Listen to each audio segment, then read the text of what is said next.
Bakıda dayısını qətlə yetirməkdə təqsirləndirilən Rəhim Qasımovun cinayət üzrə məhkəmə prosesi keçirilib. Bakı Azadlıqlar Məhkəməsinin hakimi Kamil Əliyevin sədrliyi ilə keçirilən prosesdə zərərçəkmiş şəxsin, yəni mərhumun hüquqi varisi Qumru Hüseynova ifadə verib. O bildirib ki, təqsirləndirilən şəxs onun baldızının oğludur. Onun sözlərinə görə hadisə günü anası gilə gedib. Artıq gecə saatlarında ona polisdən məlumat veriblər ki, əri qətlə yetirilib. Mən hələ də bu hadisənin şokundayım. Mən Rəhimdən bu hərəkəti gözləmirdim. Məhkəmədən onun barədə ədalətli hökm çıxarmağını xahiş edirəm. Bu məqamda təqsirləndirilən şəxs bildirib ki, dayısına 20 bıçaq zərbəsi vurub. Qeyd edək ki, hadisə ötən ilin avqustunda paytaxtın Xətai rayonu ərazisində yerləşən mənzillərdən birində baş verib.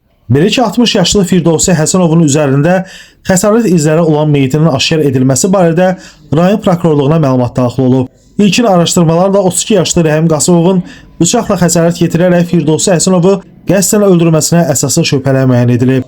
Araşdırma zamanı məlum olub ki, Qasımov əvvəllər məhkum olunub və yaxınlarda azadlığa çıxıb.